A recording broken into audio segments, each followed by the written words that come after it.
Hop on in here, everybody. We're going to do Genesis chapter 36 Bible reading.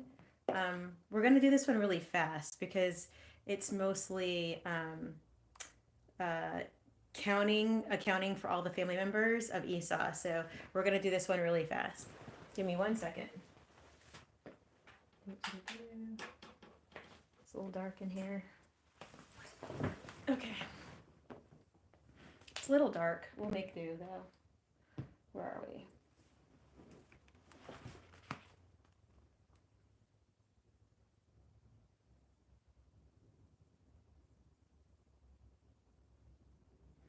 So I'm going to cover just a quick snapshot of 36, and I'm actually going to end up reading out of a separate book for Genesis chapter 36. So if you look at Genesis chapter 36, it actually goes into, let me make sure that I got my thing going. Testing. Yeah, it's working. We got too many pieces of equipment on. Okay.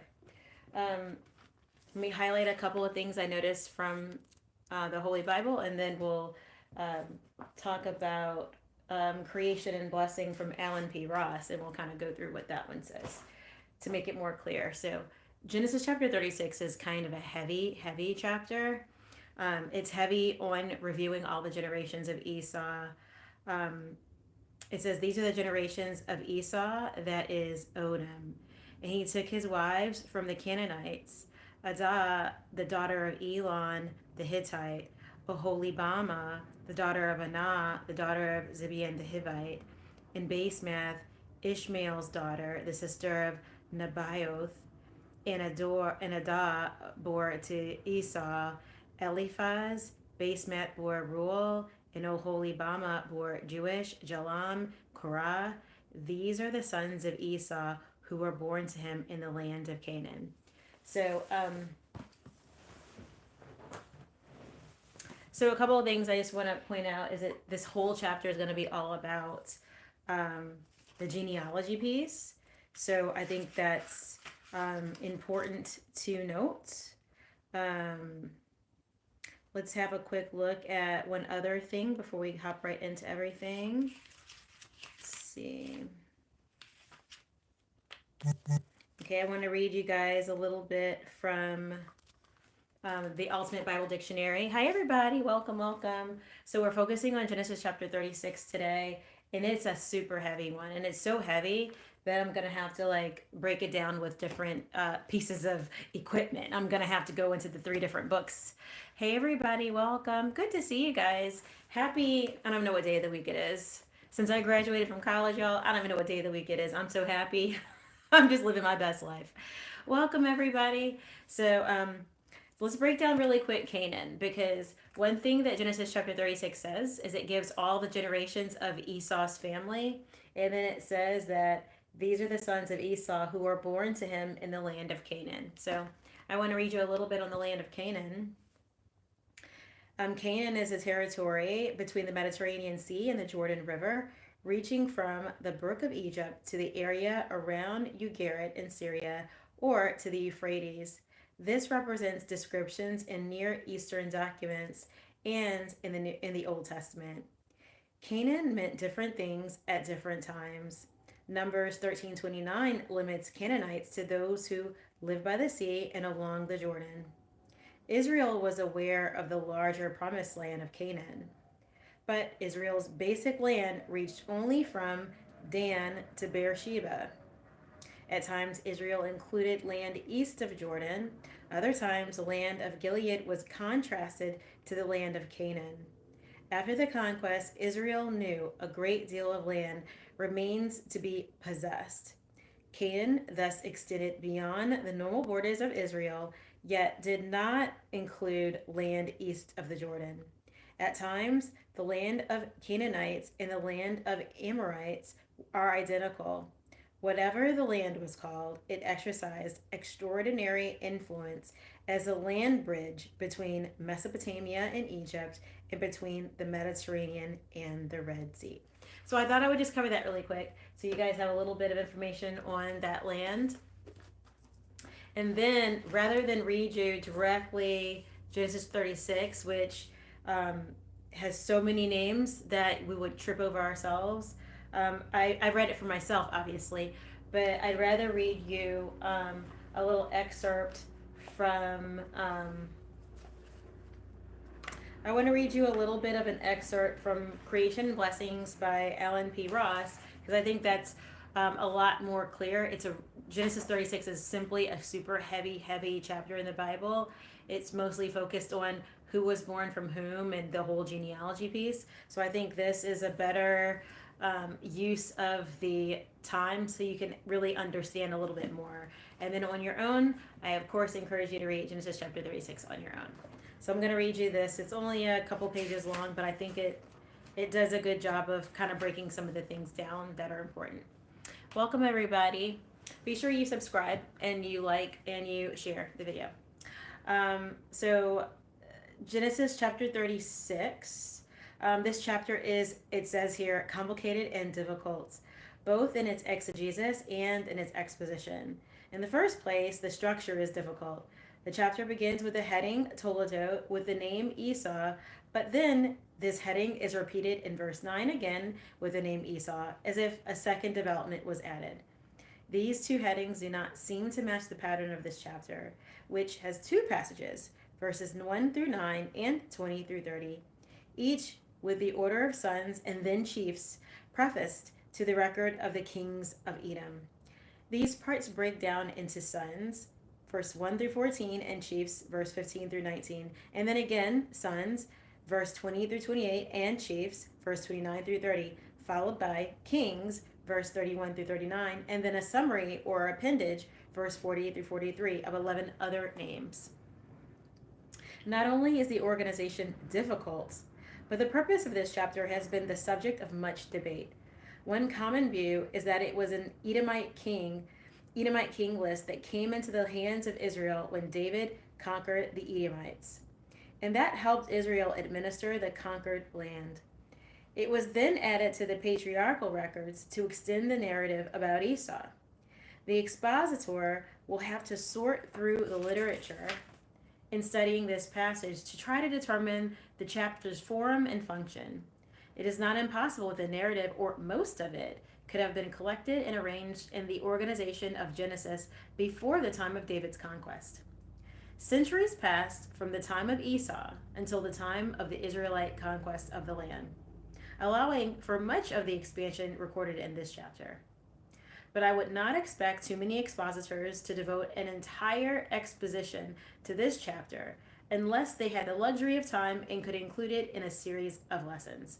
But there is a poignant lesson in it, not only for Jacob, but also for all recipients of the promise. The first major part of the Toledot of Esau, verse 1 through 8, according to this section, Esau had three major wives: Adah, Oholibamah, and Basemath. The names cannot be harmonized with the names of the previous wives, as some think they should. It seems that Esau had several wives, some more important than others, as with Jacob. From these wives, Esau had 5 sons: Eliphaz from Edah, Ruel from Basemath, and Jewish Jolam and Korah from Oholibamah. The narrative stresses 2 points. First, Esau had all these children in Canaan before he moved to Seir. Second, Esau is Edom, a point that the narrator reminds the reader of all throughout the chapter. The wording of verse 6 is striking. One can only think of a similarity with Lot. The land was not able to bear them because of their great substance. Esau thus left for the east in a greener land. This great substance was part of God's blessing on Esau. 27, verse 39 through 40. The second heading occurs in verse 9, but seems to continue the listing of the sons, then the chieftains, verse 9 through 19. This is the Toledot of Esau, the father of the Edomites in Seir. Possibly, once the family moved and settled or conquered Seir, a new record was kept with a new starting point, even though it continued the family history of Esau. The sons of Esau also had sons, 6 from Eliphaz and 4 from Ruel. Esau had 5 sons and 10 grandsons. So if we just go back and summarize the genealogy, Esau had 3 wives, 3 major wives: Adah, Oholibamah, and Basemath. And then it says he had 6 sons, 6 sons from Eliphaz, 4 sons from Reuel. Thus Esau had 5 sons and 10 grandsons, either literal grandsons or tribes founded by them. 13, omitting Eliphaz and Reuel, are called chiefs. The terminology speaks of organization. They are not just sons, but heads of tribes. These were the sons of Esau, who is Edom, and these were their chiefs. The next section, verses 20 through 29, lists first of the sons of Seir the Horite and the inhabitants of the land, and then the chiefs. The former were the aboriginal Seirites, conquered by Esau in Deuteronomy 2:12, which formed part of the Edomite kingdom. 7 sons became chiefs, and from these 7 came 21 sons and daughters, or tribes. Thus far a picture of Esau as a powerful overlord is emerging. Not only did his own sons become chiefs of clans, but the clans in the land were subjugated to him. And Esau is Edom. The fourth part lists the kings of Edom, 31 through 39. There are 8 names in this line of kings. It is not certain how the 8 were related to Esau, but they were kings in Edom, and Esau is Edom. One could argue that the organization of the clans in Edom must have paralleled that in Israel, developing from the family to tribes, and from tribes to a nation, choosing a king from one of his tribes and carrying a line of succession. The point of this section is comparative. There are kings in Edom before any king reigned over the Israelites, apart from the obvious implication of the passage that Esau rapidly became powerful and wealthy. This verse states that he preceded Israel with kingship. This section, and especially this verse, seem most likely to have been written after Israel had a king. The final section of the chapter adds the list of chiefs who came from Esau according to their families, after their places, by their names. 11 names appear here. They seem to be districts. Teman is the only familiar one. Out of it came Eliphaz and Job. The section closes with a reminder that these are the chiefs of Edom, and this is Esau, the father of the Edomites. Esau moved to Seir with his sons and then his grandsons and controlled the land, conquering the Horites. It was no wonder that he had 400 men accompanying him to meet Jacob. The passage shows Esau over tribes, kings, and districts. Here was the political structure of the nation. No one could doubt that Esau was flourishing.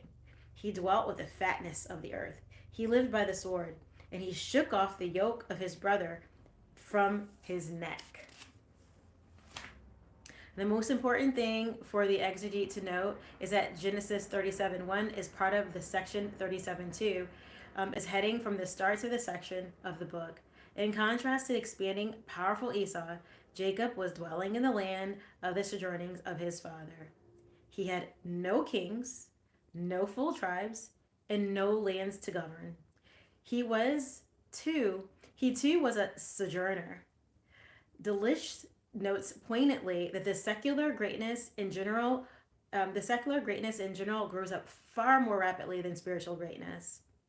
The promised spiritual blessings demands patience and faith, and emphasizes that waiting while others prosper is a test of faithfulness and perseverance. Wisdom literature later developed this theme more fully.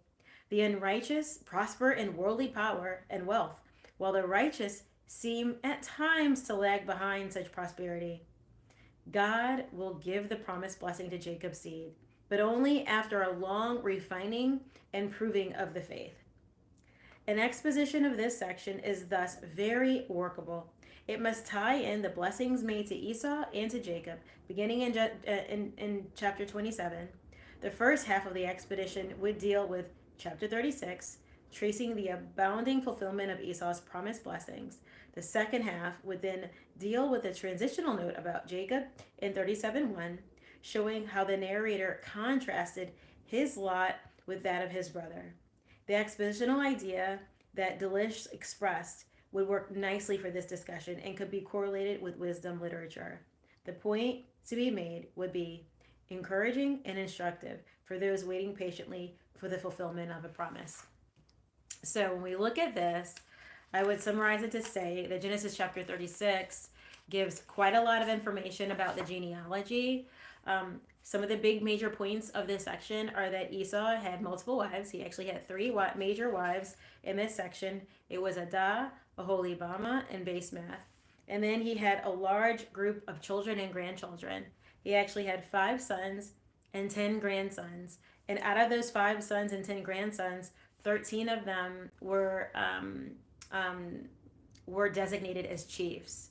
So this indicates organizational structure within the land. It also indicates that even though Esau wasn't the one who was picked for the promise to pass through his family line, you can see how God still blessed him and took care of him, even though he wasn't selected for the special position that Jacob had. You can see that he was amazingly blessed, and actually you can see that he was blessed before Jacob in some ways. You could see that he prospered before his brother Jacob. Think about it. Jacob was a sneaky one and tried to steal the blessing from Esau. And look at what God showed. God showed Esau being provided for and cared for in those quiet times while Jacob was still in this place of struggle. Now, Jacob certainly had the hand of God on his life, but we saw that Esau was still prospering. So we see like the sibling rivalry and all, it's kind of coming to a conclusion here. And we're seeing a lot that throughout the years there was Esau against Jacob, and they were pit against each other from day one, fighting in the womb and fighting thereafter. And we see that there is this tension between the provision of Esau and the provision that would be allowed for Jacob. But look at how God is always present. He's always sovereign. He's always in control. And he's still working and moving in the lives of both of these children. Even though God had a special position for Jacob in terms of the family line, the descendants, the promises of Jesus coming through that seed, even though that was still the case, we see this parallel where his brother still had blessings and still had and was still like had blessings and some favor there, even though he didn't hold down the whole family line.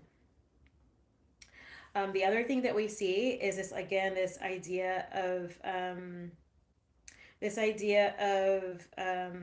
organization. The terminology where it says there are chiefs, the terminology speaks of organization. They're not just sons, but heads of tribes. These were the sons of Esau, who is Edom, and these were the chiefs, is what it says. So again, we see we're talking about organization within a people. It's not just people living and existing, but people were thriving. We saw that there were 400 men that eventually had accompanied Esau to meet with Jacob when they were bumping into each other on their journeys. And by no means did Esau get completely left behind and forsaken by God. He was adequately provided for, and his family was growing and thriving, and he was loved. So even though he wasn't picked for that special spot of the seed of Jesus coming through, he still had a lot of favor, he still had a lot of love, and he was still provided for by God. The passage shows that Esau was over tribes, kings, and districts. So the one that was basically not selected still had tribes, kings, and districts. So when I think about this, he said, here is the political structure of the nation. No one could doubt that Esau was flourishing. He dwelt with the fatness of the earth.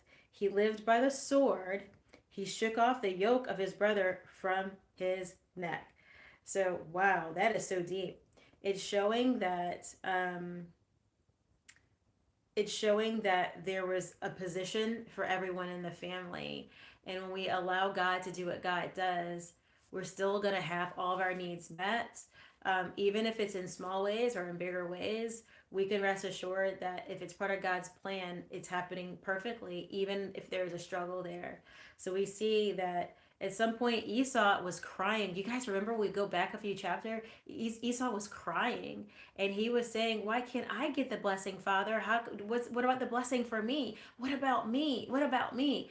Esau was devastated when the promise didn't go from his father Isaac to him as the first son. He was devastated by that, and he was crying out to his father. He was saying that Jacob stole it. He stole this, and he stole things earlier, and he's always stealing things from me. And he was crying out to his dad. And in those tears, God heard his cry and was still, positioning him for success in his own way. So it shows that if you look back at the tears that he had earlier when he was begging his father, bless me too, Father. What about me? Don't you have another special blessing for me? And his father said, that's it. That's all that I have. You're going to serve your brother at the end of the day. The crying and the tears and the hysterics that came from Esau at that earlier phase in time, and the anger that was building inside of Esau, those are the things that were happening. And look and see how the story unraveled later. You guys see that? How later on, even though he didn't get what he wanted initially, there was a lot of anger in his heart at that time. And look at the time that God finally blessed Esau with this beautiful family, chiefs in the family, is building a whole tribe, that he was well provided for. Look at the time he was able to meet with his brother, how his heart had actually softened and was open and welcoming to his brother. He wasn't ready to kill him anymore. I mean, at one time, Esau actually wanted to kill his brother, and his mom had sent Jacob away because she was certain that Esau would kill him, since Jacob received the blessing and snuck and received the blessing. But look at the time that Esau cried out to his dad and didn't have the blessing and was waiting. Look at how God used that time, that wilderness time, that quiet time, to work on the heart of Esau and really change his desires and really soften his heart. And we could see that by the time he met with his brother, he had a forgiving heart. He didn't have an angry, bitter heart, and he wasn't trying to kill him anymore. We could see that in that time that God spent working on him, that he gave him peace, and he also gave him his own set of blessings. And it was more than enough. So that even when Jacob was like, here, take some of my animals, take some of my this, take some of my that, Esau was like, I'm actually good, bro. I have what I need here. God's blessed me tremendously. All my needs are met. So we're seeing that in the time, the quiet time, God worked on heart posture. He worked on anger and gave him deliverance from those things, so that when the family was reconnected, there could be some peace there. So I actually kind of challenge you guys with some of that, if this is a season where you're waiting on something or someone and you're thinking, well, why hasn't God blessed me? And you're looking at all the things around you that someone else has, seems like they've, got all their blessings, or they've run off with something, or maybe they snuck and they stole from you. They stole something from you unrighteously. God is always present. He's always aware of what's going on. And perhaps there's a plan for you that you just don't know about, and maybe God allowed that person to run off with those things, but he's got something for you even though you can't see it in this moment. Certainly when Esau was crying out to his dad, don't you have a blessing for me, Father? What about for me? And he was crying out. He couldn't see that in a few years he would have this big beautiful family. He couldn't see that in a few years he'd have 400 people in an army, with chiefs and a tribe and all this organizational structure. He couldn't see that when he was crying out to God. But look how faithful God was to keep things for him, work on his heart, soften his heart, and bring all these blessings to him. So I encourage you guys with that. If you're like waiting on something and it doesn't seem like it's happening right now, it doesn't mean that it'll never happen. We just have to like wait on God and let God do things on his own special time, because he knows our heart, he knows our journey, he knows what's going to make us most effective in his perfect plan and will for our lives. And he might be holding out for a few years and allowing different things to break off of our heart. Maybe it's pride, maybe it's anger, maybe it's hopelessness, maybe it's loneliness. He may be working off things, taking things off, breaking things off, so that when we do get the blessing that He has for us, that we can actually sustain that and maintain it and keep it and do something beautiful with it. And I see the same for for Jacob, who finally becomes named Israel by God. When Jacob's looking, he could look at his brother right now and see, wow, this guy, that I left behind, I stole from, God's given him blessings and favor. Jacob could almost forget the words that God spoke to him. He could almost just forget it and be like, well, what about me? Well, my brother's got all the 400 people army and these blessings and all these chiefs, and he's got these 5 sons and 10 grandsons and 3 beautiful wives. What about me? What about me? I'm running a year, running from Laban, running from this, barely making it. You know, it challenges us to remember when God speaks to us plan, that we can stand on that as a firm foundation and we don't have to waver. So Jacob, we don't particularly see him wavering, but it's a place where he could go. He could look at his brother and see, wow, he's been blessed. What about me? It's natural in our flesh for us to go there, but we don't have to go there, right? We don't have to go there. If we've received a word from God about our life, about the plans for our life, about where we need to go with something, we simply can hold on to that word as a promise and stand on it and just wait on God. Wait. If it takes 25 years, we just wait on God. We can pray and ask God to help us bear the burden of that waiting period. And we can ask God to defend if there's something that's, demonic, that's coming against the plans that God has from us, that's trying to steal the seed that God has for us. But ultimately, we have to continue in the fact that God is good and wait on Him to bring those plans into fruition, knowing that He is all powerful, all knowing, and sovereign. And rather than become covetous, we have to remember that each one of us has a special place in His kingdom, and each one of us has special plans.